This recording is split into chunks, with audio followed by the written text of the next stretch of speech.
नमस्कार, आपका बहुत बहुत स्वागत है आरएन टीवी नेशनल में और मैं हूं आपके साथ वर्षा शर्मा। और रुक करेंगे उत्तर प्रदेश की खबरों की ओर। मुख्यमंत्री योगी आदित्यनाथ की अध्यक्षता में प्रदेश कैबिनेट की बैठक आयोजित की गई। यह बैठक लोक भवन में संपन्न हुई है, जिसमें कैबिनेट के सभी सदस्य शामिल हुए। बैठक के दौरान प्रदेश से जुड़े कई महत्वपूर्ण प्रस्तावों पर चर्चा की गई। सूत्रों के अनुसार विकास योजनाओं, जन कल्याणकारी कार्यक्रमों और प्रशासनिक निर्णयों से जुड़े मुद्दे कैबिनेट के एजेंडे में शामिल रहे। सरकार की प्राथमिकता और आगामी कार्य योजना को लेकर भी बैठक में विचार विमर्श किया गया। कैबिनेट बैठक को प्रदेश के विकास से जुड़े अहम फैसलों के लिहाज से महत्वपूर्ण माना जा रहा है।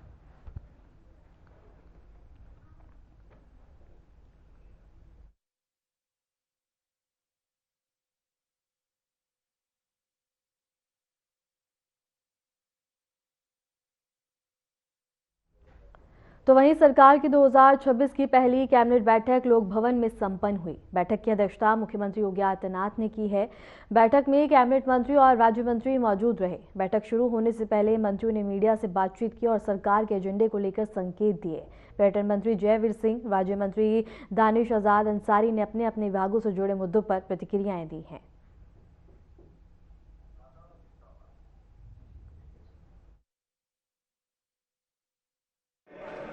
जेएनयू में अभी से नहीं, बहुत पहले से ये था।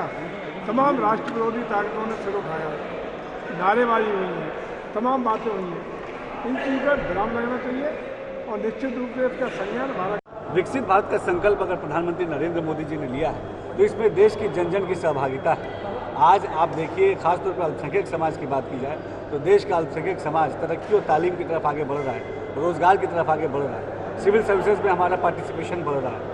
हमारे जो सरकार की अलग अलग योजनाएं हैं, चाहे आवास योजना हो, आयुष्मान योजना हो, हर योजना में 30 से 35 से 40% तक की हिस्सेदारी माइनॉरिटीज़ को मिल रही है। तो अपने आप में बताने के लिए काफ़ी है कि देश एकजुट होकर विकास की तरफ तेज़ी से आगे बढ़ रहा है। और ऐसी जो बातें हैं, ऐसे बयान हैं, इससे देश के आम जनमानस को, खासतौर पे माइनॉरिटीज़ को कोई फर्क पड़ने वाला नहीं। सर, संभल में भी वर्ग जो है जो बयान दे रहे हैं कि संभल को जो है अयोध्या नहीं होने देंगे, तो इस तरह के बयान। देखिए, हमारे मानना है उत्तर प्रदेश में हमारे मुख्यमंत्री योगी आदित्यनाथ जी के नेतृत्व में प्रदेश के हर जनपद के विकास को सुनिश्चित करने का काम हो रहा है। और आज आप देखिए, वही पश्चिमी उत्तर प्रदेश जब समाजवादी पार्टी के शासनकाल में किस तरीके से दंगों की आग में झुलसा करता था, आज आप देखिए 8 साल से अधिक हमारे सरकार को हो गए, योगी सरकार को हो गए, और प्रदेश को हमने दंगा मुक्त किया, प्रदेश को अपराध मुक्त बनाने की दिशा में आगे बढ़ रहे हैं, प्रदेश को हमने भ्रष्टाचार मुक्त बनाया। तो ये तमाम जो ग्राउंड लेवल काम हुए हैं, इससे समाजवादी पार्टी के नेता परेशान हैं।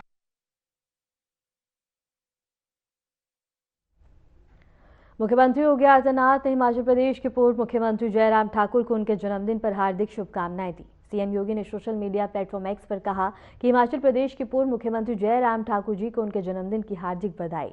मां कांगड़ा देवी से आपके दीर्घायु और जीवन की कामना है। इस संदेश में मुख्यमंत्री योगी ने जयराम ठाकुर के स्वस्थ और लंबी उम्र के लिए शुभकामनाएं प्रकट की हैं और उनके उज्जवल भविष्य की कामना की।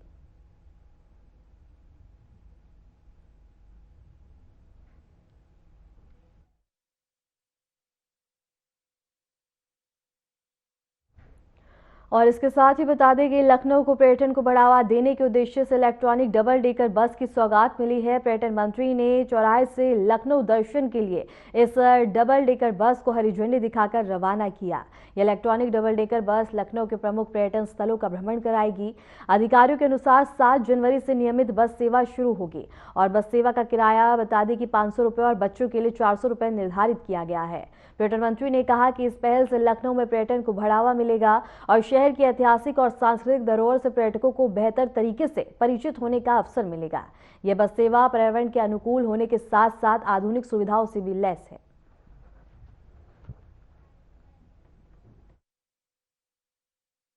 ये ऐसी ई बस सर्विस है जो पॉल्यूशन मुक्त होगी।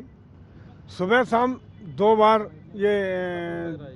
बार में यात्रा उन सब दर्शनीय स्थलों के, पर्यटक स्थलों के, ऐतिहासिक स्थलों के, आध्यात्मिक पौराणिक स्थलों के दर्शन कराएगी, जिसका इतिहास लखनऊ की पहचान है। इसमें टूरिस्ट स्किल्ड टूरिस्ट गाइड भी होगा। 500 रुपये एडल्ट के लिए और 400 रुपये बच्चे के लिए इसका टिकट रखा गया है। और इसका जो इसको हम ऑनलाइन भी बुक करा सकें टिकट को, और फिजिकली भी यहाँ प्राप्त कर सकते हैं। जो फिजिकल टिकट होगा, उस टिकट में खासियत ये होगी कि वो टिकट लौट के जब घर आप फाड़ के किसी गमले में डाल देंगे मिट्टी से ढक देंगे, पानी डाल देंगे तो उसमें पौधा उगेगा तुलसी का। और जब तक तुलसी का पौधा रहेगा तब तक आपको आध्यात्मिक ताकत भी देगा, रोगों से निदान भी कराएगा और इस यात्रा की यादगार भी देने का काम करेगा। ये और विशेष बात है। और इस यात्रा को आगे हम लोग ले जाने का काम करेंगे राष्ट्र प्रेरणा स्थल तक, उसको भी इससे कनेक्ट कराने का काम करेंगे। गाइड भी रहेगा, कोई गाइड भी विधानसभा इसमें, हाँ गाइड इसमें स्किल्ड गाइड रहेगा। और ये बस जो है जिसमें इसकी यात्रा में विधानसभा भवन भी सम्मिलित है, विधानसभा भवन के अंदर की पूरी यात्रा भी कराने का काम होगा। रुक करेंगे बड़ी खबर की ओर। यूपी में जारी होगी नई ड्राफ्ट मतदाता सूची, 12 करोड़ 55 लाख वोटरों की लिस्ट होगी जारी। इसके साथ ही बता दें कि एसआईआर के दौरान हटे 2 करोड़ 88 लाख नाम मतदाता सूची जारी करने की तैयारी पूरी। इस वक्त की बड़ी खबर हम आपको बता रहे हैं, जहां एसआईआर के दौरान हटे हैं नाम और 12 करोड़ 55 लाख वोटरों की लिस्ट होगी जारी।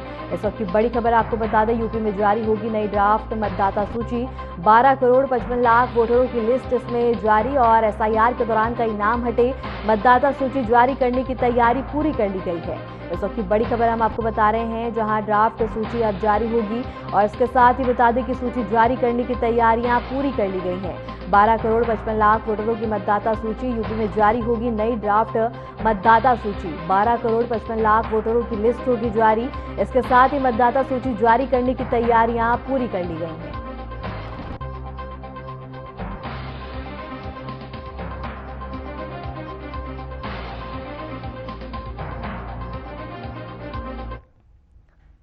भारतीय जनता पार्टी के नवनिर्वाचित प्रदेश अध्यक्ष पंकज चौधरी पहली बार महाराजगंज पहुंचेंगे। प्रदेश अध्यक्ष बनने के बाद उनका यह पहला दौरा है, जिसे लेकर जिले के बीजेपी कार्यकर्ता और समर्थकों में भारी उत्साह देखा गया। जिले के विभिन्न स्थानों पर स्वागत कार्यक्रम आयोजित किए गए हैं, जहां जगह जगह बैनर, पोस्टर और स्वागत गेट लगाकर पंकज चौधरी का भव्य स्वागत किया जाएगा। पंकज चौधरी बीजेपी पार्टी कार्यालय में आयोजित कार्यकर्ता सम्मेलन में भाग लेंगे। इस दौरान वे पार्टी कार्यकर्ताओं को संबोधित भी करेंगे और आगामी राजनीतिक गतिविधियों पर मार्गदर्शन प्रदान करेंगे।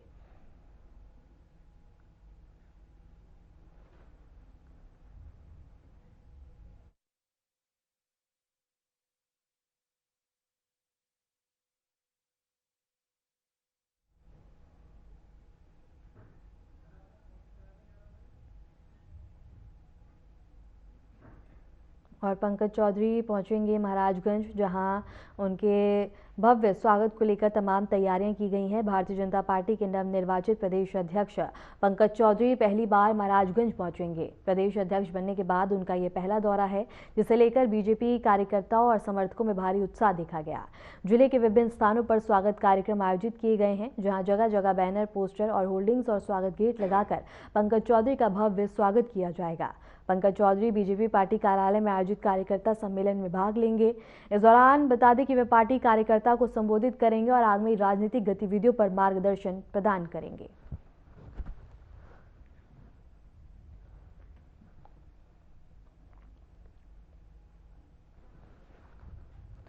सुल्तानपुर की एमपी एमएलए कोर्ट में कांग्रेस नेता राहुल गांधी से जुड़े मामले की सुनवाई हुई। यह मामला केंद्रीय गृह मंत्री अमित शाह पर कथित अभद्र टिप्पणी से जुड़ा हुआ है। अदालत में राहुल गांधी की ओर से उनके वकील पेश हुए और अपना पक्ष रखा। सुनवाई के दौरान कोर्ट ने मामले से जुड़े दस्तावेजों पर विचार किया और आगे की प्रक्रिया के लिए अगली तारीख तय की है। सुरक्षा के मद्देनजर कोर्ट परिसर में पुलिस बल तैनात रहा। मामले पर राजनीतिक हलकों की नजर बनी हुई है। सुल्तानपुर से खबर हम आपको बता रहे हैं, जहां बता दें कि मानहानि मामले पर सुनवाई हुई है। राहुल गांधी मामले में सुनवाई एमपी एमएलए कोर्ट में पेशी और अमित शाह पर टिप्पणी करने का यह पूरा मामला है। अदालत ने अगली तारीख अब तय की है।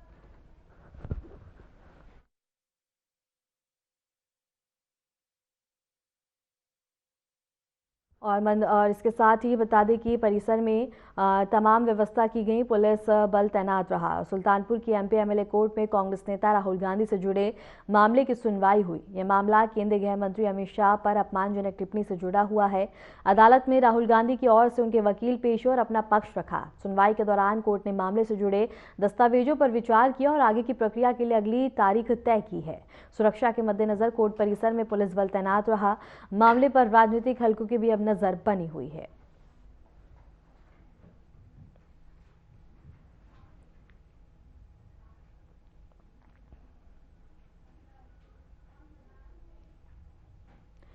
ईडी ने यूट्यूबर अनुराग द्विवेदी के खिलाफ बड़ी कार्रवाई की है। ईडी की कोलकाता यूनिट ने अनुराग से जुड़ी लगभग 27 करोड़ रुपए की संपत्ति अटैच की है। यह कार्रवाई ऑनलाइन सट्टेबाजी और मनी लॉन्ड्रिंग से जुड़े मामले में की गई है। सूत्रों के अनुसार ईडी ने कई शहरों में छापेमारी की। इस दौरान लग्जरी कारें जब्त, करोड़ों रुपए की नकदी, महत्वपूर्ण दस्तावेज और डिजिटल डिवाइस बरामद किए गए। एजेंसी का आरोप है कि दुबई में अवैध निवेश और हवाला चैनलों के माध्यम से पैसे भेजे गए। ईडी ने कई संपत्तियों को बता दें कि फ्रीज कर दिया है और मामले की जांच जारी है। जांच एजेंसी ने कहा है कि आगे भी इस मामले में आवश्यक कार्रवाई की जाएगी और दोषी के खिलाफ सख्त कदम उठाए जाएंगे। और उन्नाव से खबर हम आपको बता रहे हैं, जहां एजेंसी ने कहा है कि आगे भी इस तरह की कार्रवाई जारी रहेगी और आरोप है कि दुबई में अवैध निवेश और हवाला चैनलों के माध्यम से पैसे भेजे गए हैं और ये छापेमारी की गई है कई ठिकानों पर। और इसके साथ ही एजेंसी का कहना है कि आगे भी इस तरह की कार्रवाई यूं ही जारी रहेगी। ईडी ने यूट्यूबर अनुराग द्विवेदी के खिलाफ बड़ी कार्रवाई की है। ईडी की कोलकाता यूनिट ने अनुराग से जुड़ी लगभग 27 करोड़ रुपए की संपत्ति अटैच की है।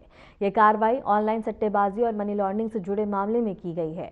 सूत्रों के अनुसार ईडी ने कई शहरों में छापेमारी की। इस दौरान लग्जरी कारें जब्त, करोड़ रुपए की नकदी, महत्वपूर्ण दस्तावेज और डिजिटल डिवाइस बरामद किए गए हैं।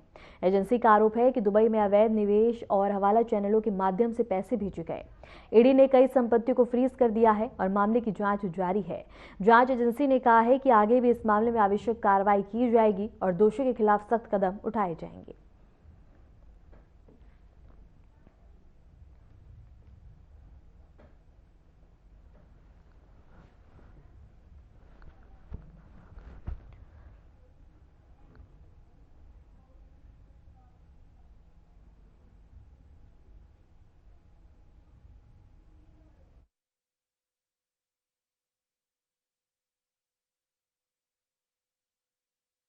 और इसके साथ ही बता दें कि यूट्यूबर अनुराग के खिलाफ बड़ी कार्रवाई की गई है। अनुराग की संपत्ति पर ईडी का एक्शन देखने को मिला है। ऑनलाइन सट्टेबाजी से जुड़ा है ये मामला और ईडी ने कई शहरों में छापेमारी की कार्रवाई की है और इस दौरान लग्जरी कारें, नकदी, दस्तावेज बरामद किए गए हैं। इसके साथ ही बता दें कि जांच एजेंसी द्वारा कहा गया है कि आगे भी इस तरह की कार्रवाई जारी रहेगी। यूट्यूबर के खिलाफ बता दें कि बड़ी कार्रवाई ईडी की ओर से देखने को मिली है और सख्त कदम उठाए जा रहे हैं और छापेमारी की कार्रवाई देखने को मिल रही है, जिस दौरान बता दें कि कई महत्वपूर्ण दस्तावेज, लग्जरी कारें, नगद बरामद किए गया है। ईडी ने यूट्यूबर अनुराग द्विवेदी के खिलाफ बड़ी कार्रवाई की है। ईडी की कोलकाता यूनिट ने अनुराग से जुड़ी लगभग 27 करोड़ रुपए की संपत्ति अटैच की। यह कार्रवाई ऑनलाइन सट्टेबाजी और मनी लॉन्ड्रिंग से जुड़ी हुई है। सूत्रों के अनुसार ईडी ने कई शहरों में छापेमारी की है। इस दौरान लग्जरी कारें जब्त और करोड़ रुपए की नकदी, महत्वपूर्ण दस्तावेज और डिजिटल डिवाइस बरामद किए गए। एजेंसी का आरोप है कि दुबई में अवैध निवेश और हवाला चैनलों के माध्यम से पैसे भेजे गए। ईडी ने कई संपत्तियों को फ्रीज कर दिया है और मामले की जांच जारी है। जांच एजेंसी ने कहा है कि आगे भी इस मामले में आवश्यक कार्रवाई की जाएगी और दोषियों के खिलाफ सख्त कदम उठाए जाएंगे।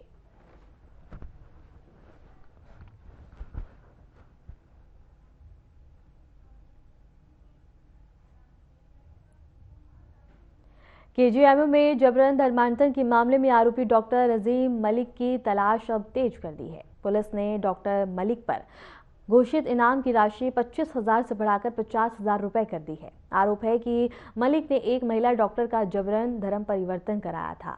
मामले में पुलिस ने मलिक के माता पिता को गिरफ्तार कर लिया है, जबकि रजीम और उसके माता पिता तीनों को केस में नामजद किया गया है। जांच में सामने आया है कि डॉक्टर रजीम कई लड़कियों के संपर्क में था। फिलहाल पुलिस उसकी गिरफ्तारी के लिए दबिश दे रही है। और लखनऊ से खबर हम आपको बता रहे हैं, जहां धर्म परिवर्तन का बड़ा मामला सामने आया है। डॉक्टर अजीम मलिक पर अब इनाम बढ़ा दिया गया है, 50,000 किया गया है। जबरन धर्म परिवर्तन का गंभीर ये मामला है। इसके साथ ही माता पिता गिरफ्तार हो चुके हैं। केस में बता दें कि तीनों ही नामजद हैं और इसके साथ ही बता दें कि अब तलाशी तेज कर दी गई है और लगातार कार्रवाई देखने को मिल रही है। तलाशी काफ़ी ज़्यादा बड़े स्तर पर अब बढ़ा दी गई है। इसके साथ ही बता दें कि मलिक के कई लड़कियों से संपर्क थे। केजीएमयू में जबरन धर्म परिवर्तन के मामले में आरोपी डॉक्टर अजीम मलिक की तलाश तेज कर दी गई है। पुलिस ने मलिक पर घोषित इनाम की राशि 25,000 से बढ़ाकर 50,000 रुपए कर दी। आरोप है कि मलिक ने एक महिला डॉक्टर का जबरन धर्म परिवर्तन कराया।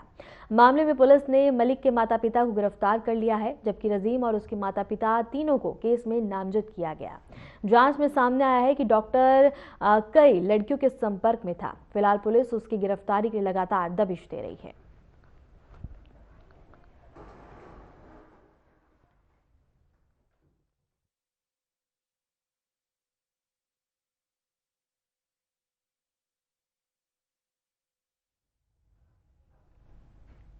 बड़े कारोबारी से 6.75 करोड़ रुपए की बड़ी ठगी का मामला सामने आया। आरोप है कि व्यापार के नाम पर करोड़ रुपए के जेवर लिए गए, लेकिन केवल बता दें कि 4.83 करोड़ रुपए का ही भुगतान किया गया और बाकी रकम हड़प ली गई। बकाया राशि मांगने पर बता दें कि टाल मटोल किया गया और धमकी देने के साथ भुगतान के नाम पर फर्जी एग्रीमेंट देने का आरोप भी लगा है। पीड़ित का कहना है कि उसकी पत्नी की सहेली ने ही अपने साथियों के साथ मिलकर यह जालसाजी की और दुकान पर पहुंचकर मारपीट भी की। कारोबारी ने पुलिस को बिल और रसीदें सौंपी हैं। मामले में सौंपी बता दें कि सीपी के निर्देश पर 7 आरोपी के खिलाफ एफआईआर दर्ज की गई। कमलानगर पुलिस पूरे मामले की जांच में जुटी हुई है और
उत्तर प्रदेश में घना कोहरा देखने को मिल रहा है, जिससे बता दें कि जनजीवन बुरी तरह प्रभावित हो रहा है। लखनऊ की अगर बात करें तो राजधानी लखनऊ और इसके आसपास के ग्रामीण क्षेत्रों में घना कोहरा छाया हुआ है। इससे दृश्यता कम होने के कारण दैनिक जीवन और आवागमन प्रभावित हो रहा है। आगरा की बात करें तो ताजमहल पर घने कोहरे की चादर छा गई है, जिससे पर्यटकों को भ्रमण में असुविधा का सामना करना पड़ा।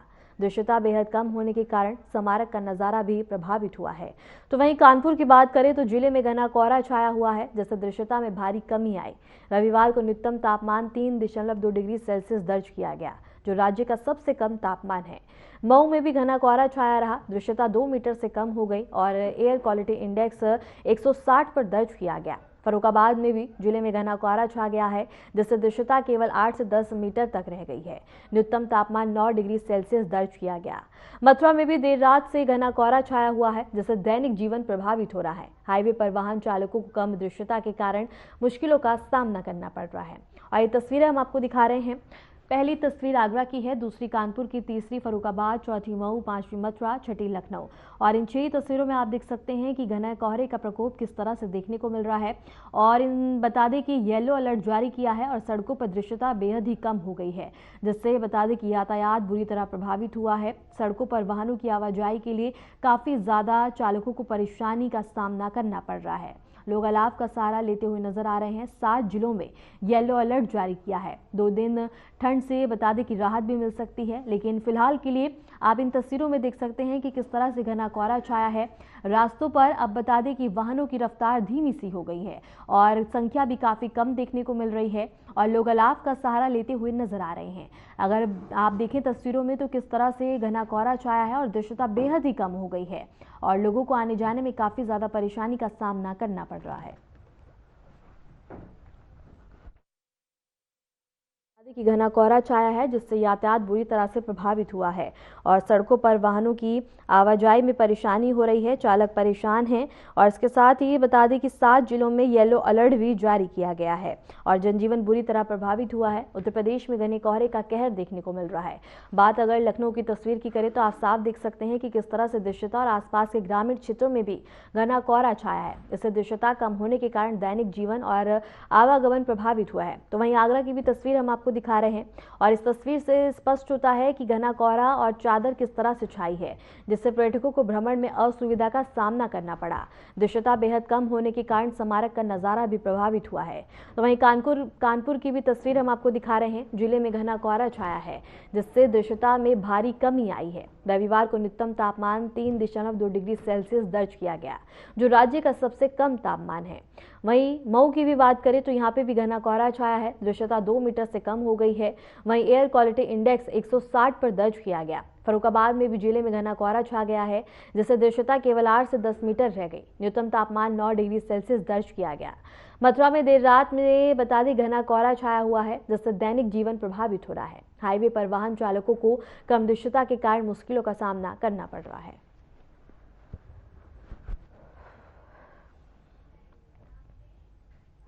फिलहाल के लिए उत्तर प्रदेश की खबरों में इतना ही, और ऐसी उत्तर प्रदेश की तमाम खबरों को जानने के लिए देखते रहिए RNTV नेशनल।